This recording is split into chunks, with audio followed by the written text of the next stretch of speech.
અમરેલીમાં લેટરકાંડ મુદ્દે મોડી સાંજ સુધી અમરેલી કોર્ટમાં ખોડલધામ સમિતિ અને પાટીદારના આગેવાનો, ફરિયાદી અને પોલીસ દ્વારા 169નો રિપોર્ટ કોર્ટ સમક્ષ રજૂ કર્યો છે। પોલીસે કોર્ટમાં સ્વીકાર્યું કે દીકરી પૂરતો કેસ પાછો ખેંચવા એફિડેવિટ રજૂ કર્યું છે। કોર્ટે ચુકાદો 4 તારીખ ઉપર ચુકાદો પેન્ડિંગ રાખ્યો છે। જામીન અત્યારે ન મળ્યા। રેગ્યુલર જામીનની અરજીની સુનાવણી આવતીકાલે પણ છે। કોર્ટમાં ખોડલધામ ટ્રસ્ટી દિનેશ બામણિયા, મનોજ પનારા, ગોપાલ ઇટાલિયા સહિતના આગેવાનો સવારથી રોકાયા। કોર્ટની પ્રક્રિયામાં પહેલેથી દીકરી તરફે કોંગ્રેસ આગેવાન વકીલ રોકાયા હતા। આજે કોંગ્રેસના વકીલ ગેરહાજર રહ્યા હોવાના દિનેશ બામણિયાનો આક્ષેપ। જે કેસની મુદતે સાથે જૈનિક સુચિત્રા, અમરેલી।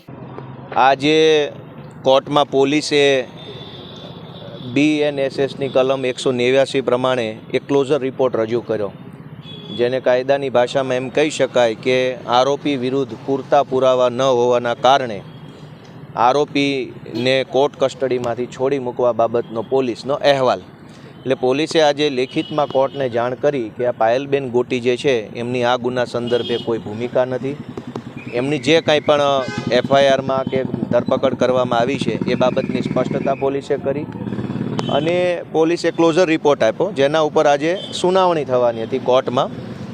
તો સુનાવણી દરમિયાન 2 કાયદાના પ્રશ્ન ઉપસ્થિત થયા હતા કે આરોપી જ્યુડિશિયલ કસ્ટડીમાં એટલે કે જેલમાં હોય ત્યારે આવા ક્લોઝર રિપોર્ટની સુનાવણી કરી શકાય કે કેમ, જે બાબતનું અમે સોલ્યુશન લાવ્યા। જૂના જજમેન્ટો કાઢ્યા, જે જજમેન્ટથી એવું સાબિત થયું કે આરોપી કસ્ટડીમાં હોય તો પણ BNSS 189 પ્રમાણેનો રિપોર્ટ સાંભળી શકાય, હુકમ કરી શકાય। પણ જ્યારે જજ સાહેબ બોર્ડ ઉપર આવ્યા, સુનાવણી ચાલુ થઈ એટલે એમણે ફરિયાદીને સાંભળવા ઉપર આગ્રહ રાખ્યો કે ફરિયાદીને સાંભળ્યા પહેલાં આ ક્લોઝર રિપોર્ટ ઉપર સુનાવણી નહીં થાય। ફરિયાદી પોતે હાજર હતા, ફરિયાદીના વકીલ પણ હાજર હતા, પરંતુ નામદાર કોર્ટ સાહેબે ફરિયાદીને 3 દિવસની નોટિસ કરી છે। એટલે કે જે ફરિયાદી છે એને કોર્ટની નોટિસ થશે, ફરિયાદી કોર્ટમાં આવે અથવા ફરિયાદીના વકીલ આવે અને ફરિયાદી જો કોઈ વાંધો ન ઉઠાવે કોર્ટમાં તો સુનાવણી જ્યારે આજથી 3 દિવસ પછી થશે ત્યારે આ દીકરીનું નામ ફરિયાદમાંથી નીકળી જશે, જે હાલની હકીકત છે। આજની પ્રક્રિયામાં બપોરે 5 વાગે જજમેન્ટ ઉપર વાત અને હિયરિંગ ઉપર રાખવામાં આવી હતી અને પોલીસ દ્વારા અને ફરિયાદી દ્વારા આજે એફિડેવિટ સાથે અને એ 169નું એટલે કે જે દીકરી છે એના ઉપર કોઈ ગુનો બનતો નથી એવી રીતે એફિડેવિટ કરી અને પોલીસ પંચનામું રજૂ કરવામાં આવ્યું હતું કોર્ટમાં। અને એ કોર્ટ દરમિયાન નામદાર જજ સાહેબે આની ઉપર હિયરિંગ 1 કલાક પછી રાખેલું હતું અને ત્યારે જે દીકરીના વકીલ છે એ કોઈ કારણોસર હાજર ન રહેતા અત્યારે 7 વાગે હિયરિંગ થયું છે અને હિયરિંગના અનુસંધાને પરમ દિવસની તારીખ નામદાર જજ સાહેબ તરફથી આપવામાં આવી છે। તમામ આધાર પુરાવો અને અરજી કરી દેવામાં આવી છે। સંદીપભાઈ કરીને કદાચ કોંગ્રેસના આગેવાન છે અને એમને આજે કોઈ કારણોસર અહીંયા કોર્ટમાં હાજરી આપવાનું વાત થઈ હતી પણ આવ્યા નહીં અને 5 વાગે આવીને કીધું કે હમણાં હું કલાકમાં આવું છું, પછી 2 કલાક વાળા જોયા પછી અત્યારે નામદાર જજ સાહેબે પરમ દિવસની તારીખ રાખી છે। વકીલની જગ્યાએ કોણ વકીલ અત્યારે તો હજી જે વકીલ છે એમાં ગોપાલભાઈ ઇટાલિયાનું વકીલાત પત્ર રજૂ કરવાનું નક્કી કરવામાં આવ્યું હતું, પરંતુ અત્યારે એ સ્ટેજ હજી આવ્યું નથી, એટલે હવે એ વકીલાત પત્રમાં પરમ દિવસે ગોપાલભાઈ ઇટાલિયા હાજર થશે।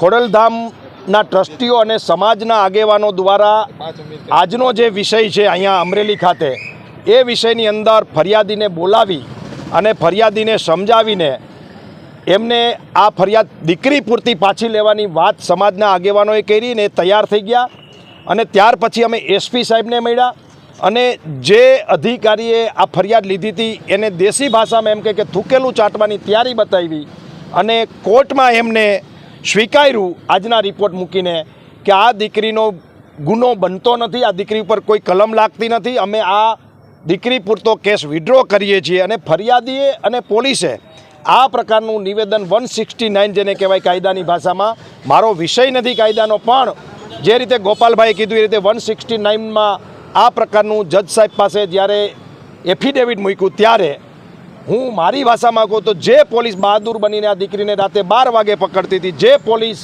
સરઘસ કાઢતી હતી દીકરી ઉપર, કલમો લગાડતી હતી, જામીન ન મળે એવા પ્રયત્ન કરતી હતી, એ જ પોલીસે આજે સમાજની શક્તિથી ખોડલધામ અને પાટીદાર સમાજ અમરેલીના આગેવાનોના એક સંગઠન કયો કે તાકાતથી ફરિયાદી પણ માની ગયા, જેને કરાવી હતી ફરિયાદી પાસે ફરિયાદ એ પણ માની ગયા અને પોલીસ પણ આજે સ્વીકારી સમાજની વાત અને અહીંયા આ 169 મૂકાણું છે. પણ કમનસીબે અથવા તો કાયદાની પ્રોસિજરમાં જજ સાહેબે એને પરમદીની તારીખ આપી છે.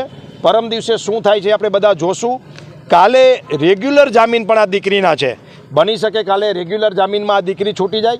અમારા બધાના પ્રયત્ન હતા આજે કે દીકરી 169માં છૂટે અને પોતાના ઘરે જાય, પરંતુ ક્યાંક ને ક્યાંક કોર્ટની પ્રોસેસ છે, એમાં મારું ને તમારું કોઈનું ન ચાલે. કાયદો આપણા બધા માટે છે અને સર્વોપરી છે. અને માનનીય જજ સાહેબે જે પ્રકારે પરમદીનું હિયરિંગ રાખ્યું છે તો પરમ દિવસે હિયરિંગમાં બાકીના વિષયો આવશે અમારા વકીલો દ્વારા અને કાલે જામીન મળી જાય તો સોનામાં સુગંધ ભરશે. પરંતુ મીડિયાના માધ્યમથી હું સ્પષ્ટપણે કહું છું, જે આખોય ગુજરાત અને સમગ્ર ગુજરાતના જાગૃત માણસો કહેતા હતા કે આ દીકરી ઉપર, ગુજરાતની દીકરી ઉપર આવું ન થવું જોઈએ, પોલીસે આવું ન કરવું જોઈએ, એ વાત પોલીસે આજે થૂકેલું ચાટીને સાબિત કરી દીધી છે કે અમે ખોટા હતા. કોઈના કહેવામાં આવી, કોઈના કહેવાથી આ પ્રકારનું પગલું ભર્યું હતું. ખાસ મારે કહેવું છે અમરેલીના આ પટાંગણમાં ઊભા રહીને કે પોલીસ કોઈ પણ નેતાનો હાથો બની અને કોઈ નિર્દોષ માણસોને આ રીતે આબરૂ ના કાઢે એવું ધ્યાન રાખવું જોઈએ. દીકરી કદાચ છૂટી જશે, પરંતુ એના ઉપર લાગેલા દાગ, એનું નીકળેલું સરઘસ આ જીવન પર્યંત ગુજરાત ઉપર લાગેલું કલંક છે. ફરીથી કોઈના પણ કહેવાથી દબાઈમાં આવ્યા વગર ખાખીનું કામ કરે. આ તકે ન્યાય મંદિરની સામે અમારી આ માંગણી છે.